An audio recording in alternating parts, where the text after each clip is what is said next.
अब तक हमने अपने ब्रह्मांड को एकमात्र अस्तित्व की स्रोत माना है, जिसमें सभी गैलेक्सियां, तारे, ग्रह और चंद्रमाएं हैं। लेकिन हाल के वर्षों में वैज्ञानिक लोग मान रहे हैं कि हमारे समान कई समानांतर ब्रह्मांड हो सकते हैं, जो अपनी आयामों में मौजूद हैं और अपने अपने समय मानचित्र में चल रहे हैं। ये सभी अवस्थाएं अब फिल्मों और कॉमिक्स में भी प्रोत्साहित हो रही हैं।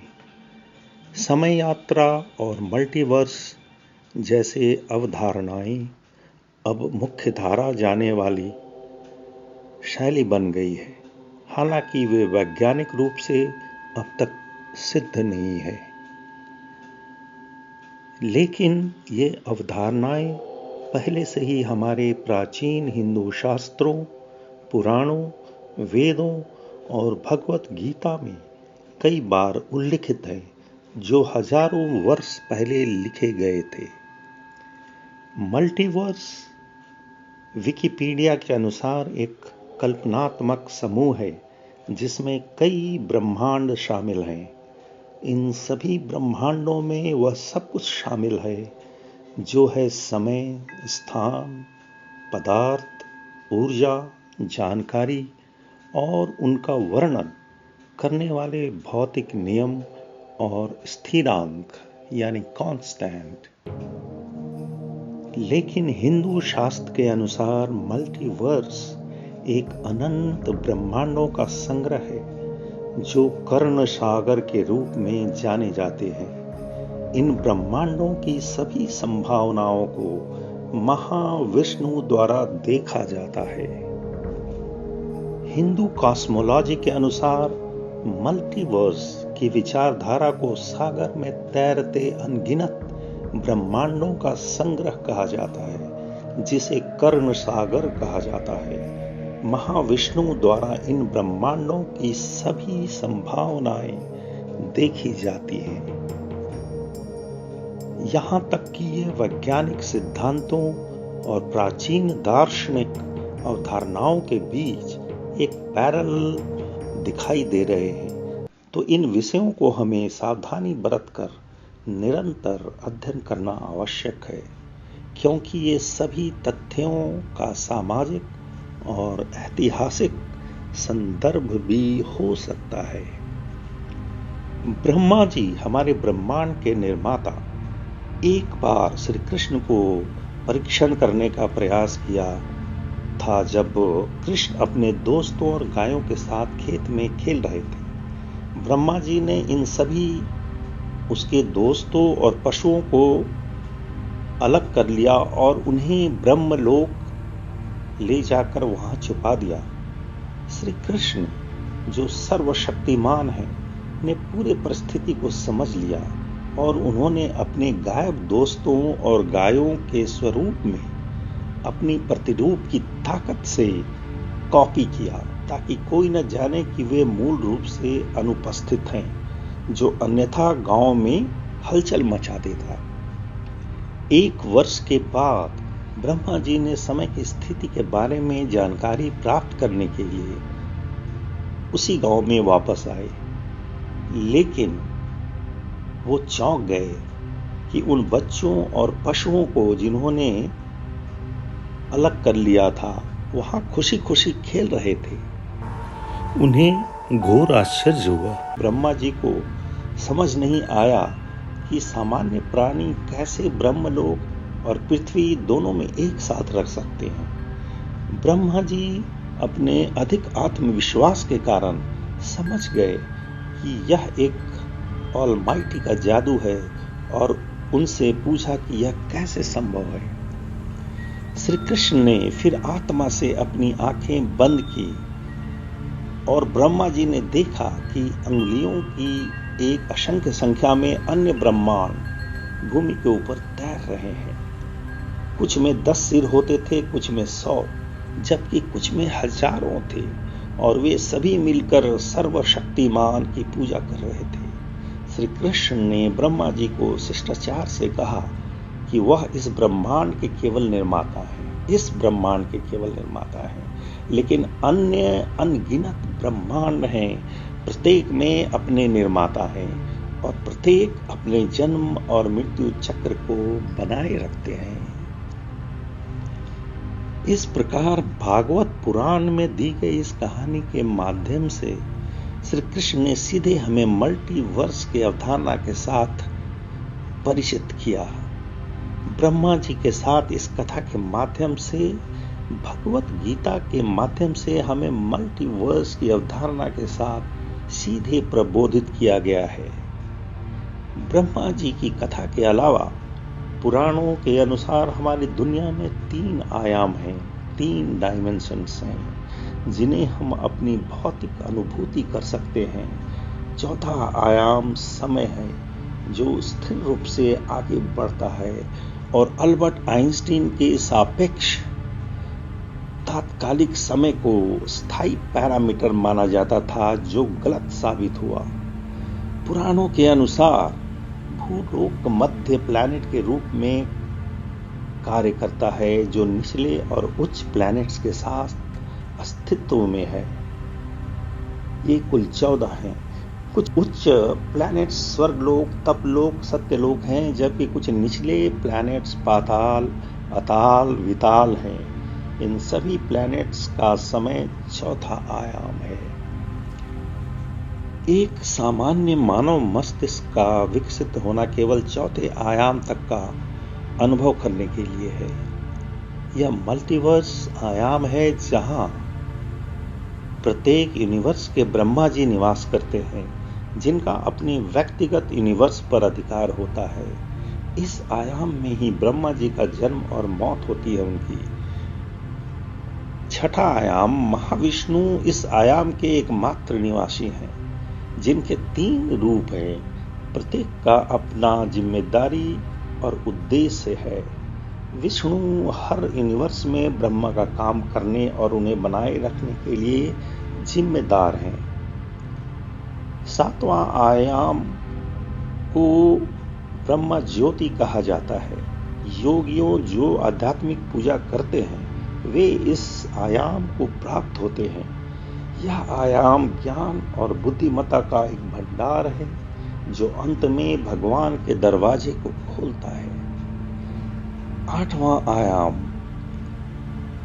इस आयाम की समतल तारें कैलासा का अंश होती हैं। कैलाशा वह स्थान है जहां भगवान शिव और पार्वती निवास करते हैं। इसलिए शिव आयाम के 8वें आयाम में रहते हैं। उनका उद्देश्य सभी पिछले आयामों का संतुलन बनाए रखना है। इसी आयाम में भगवान गणेश भी हैं। 9वां आयाम वैकुंठ लोक है, जहां नारायण का त्रिकोणीय विस्तार एक्सपेंशन निवास करता है। इस आयाम में सभी अन्य आयामों का एकमात्र उत्पन्न और निर्माता है। जो आत्मा मोक्ष प्राप्त करती है, वह इस आयाम में निवास करती है। 10वां आयाम मधुर्य धाम है, जिसमें सभी उच्च आध्यात्मिक विश्व हैं। यहाँ सभी देवताओं के देवता हैं। गोलोक धाम इस आयाम के स्तर में मौजूद है, जहाँ भगवान श्री कृष्ण वास करते हैं। मल्टीवर्स और मल्टी डायमेंशंस भगवत गीता में समानांतर ब्रह्मांडों का विचार कई वैज्ञानिकों को चिढ़ाता है, लेकिन यह भारतीय परंपरा में पूरी तरह से स्वाभाविक है। अध्याय 11 श्लोक 16 में हम देखते हैं, अनेक बाहुदर वक्त्र नेत्रम पश्यामि त्वां सर्वतोऽनन्तरूपं नान्तं न मध्यं न पुनस्तवादिं पश्यामि विश्वेश्वर विश्वरूप। श्लोक 5 श्री भगवानुवाच पश्य मे पार्थ रूपाणि शतशोथ सहस्रशः नानाविधानि दिव्यानि नानावर्णाकृतीनि च श्री कृष्ण अपने शिष्य अर्जुन को अपने अनगिनत रूपों की एक झलक दिखाते हैं। विभिन्न ब्रह्मांड भिन्न भिन्न रूपों में स्थित हैं जो कृष्ण के कोने पर हैं। अर्जुन कहते हैं कि उन्हें हर दिशा में श्री कृष्ण का अनंत रूप दिखाई देता है, जिसमें अनगिनत बाहु, पेट, चेहरे और आंखें हैं। श्री कृष्ण उनसे कहते हैं कि उसे इन अनगिनत आश्चर्यमय रूपों को देखना चाहिए। यहाँ उन आंकड़ों को सूचीबद्ध किया गया है जो श्री कृष्ण के अनंत रूप को दर्शन करने पर आश्चर्य से भरा है। कृष्ण जो विष्णु का अवतार होने के बावजूद मूल स्वरूप में ईश्वर के रूप में जन्म लेते हैं। ब्रह्मा, विष्णु, शिव कोई भी निर्धारित उद्देश्य और कारण नहीं रखते हैं, लेकिन परम ईश्वर को केवल एक उद्देश्य होने के लिए नहीं है। इसलिए विष्णु को ब्रह्मांड के सभी आध्यात्मिक और भौतिक लोगों का स्रष्टा माना जाता है। अध्याय 8 श्लोक 18 में है, अव्यक्ताद्वैक्त्यः सर्वाः प्रभवन्तय हरागमे रात्रयागमे प्रलीयन्ते तत्रैवाव्यक्त संज्ञके। अध्याय 8 श्लोक 17 में है, सहस्त्र युग पर्यंत महर्याद्वर्हणो विदुः रात्रिम युग सहस्त्रांताम तेहो रात्र विदो जना। श्री कृष्ण इस श्लोक में बता रहे हैं कि जब ब्रह्म जी का एक दिन शुरू होता है तो सारे ब्रह्मांडों में सभी जीव और अजीव चीजें जागृत हो जाती हैं और उसके दिन के समाप्त होने तक यह प्रक्रिया जारी रहती है। फिर पूरा ब्रह्मांड उसी से उत्पन्न होने के समान अविवादित स्थिति में लौट जाता है, जिससे उसकी अनुपस्थिति होती है। हर ब्रह्मा जी अपने यूनिवर्स का स्वाधीन संरचना रखते हैं, इसलिए यह पूरे मल्टीवर्स के लिए लागू होता है। अध्याय 8 श्लोक 21 में यह है, अव्यक्तोक्षर इत्युक्तस्तमाहुः परमां गतिम् यम प्राप्य न निवर्तन्ते तद्धाम परमं मम। श्री कृष्ण यहाँ बता रहे हैं कि वे जो ब्रह्मा जी के दिन और रात से प्रभावित नहीं होते, ये ईश्वर होते हैं। इन्होंने ईश्वर की प्राकृतिक, अविक्त और परम धाम के रूप को स्वीकार किया है। भक्ति योग या ईश्वर के प्रति भक्ति करने वाले साधक अपनी भूमिका के समाप्त होने के बाद ईश्वर को प्राप्त करते हैं और इस प्रकार उन्हें ब्रह्म जी के ऊपर के आयाम में, डायमेंशन में निवास करने का अवसर होता है, जिसमें उन्हें और पुनर्जन्म का सामना नहीं करना पड़ता। श्री कृष्ण की लीलाएं सांसारिक दृष्टि से निरंतर जारी हैं। इसका अर्थ है कि वे 5000 वर्ष पहले यहाँ पृथ्वी पर अपने भक्त अर्जुन को भगवद गीता सुना रहे थे। उन्हें अब एक और ब्रह्मांड में उसी अर्जुन को भगवद गीता सुनाना है और जब वह समाप्त होता है तो वह उसी अर्जुन को एक और ब्रह्मांड में सुनाना शुरू करेंगे और इसी रूप में आगे बढ़ते रहेंगे।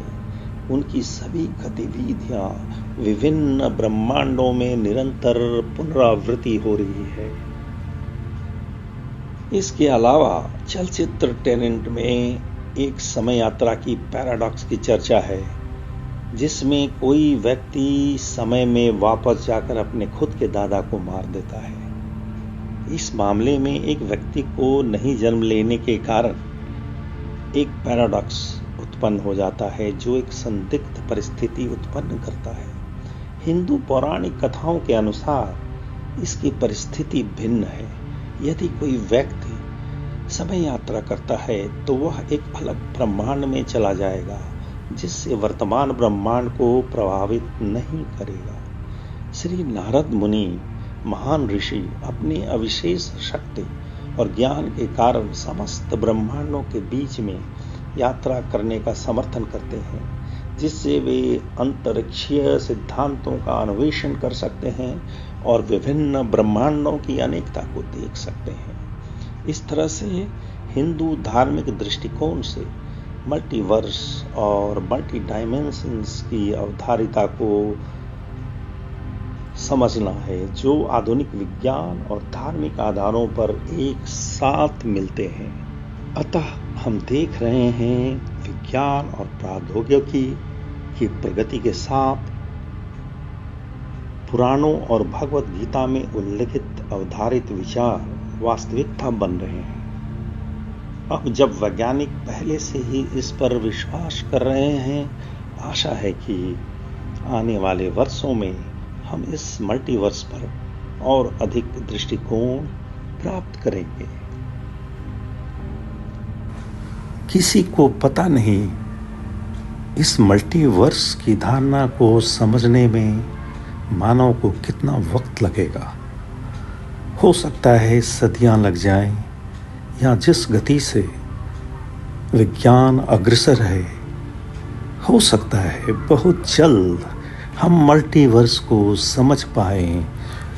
आज यहीं तक। धन्यवाद देखने के लिए। फिर मिलते हैं एक नई कहानी के साथ।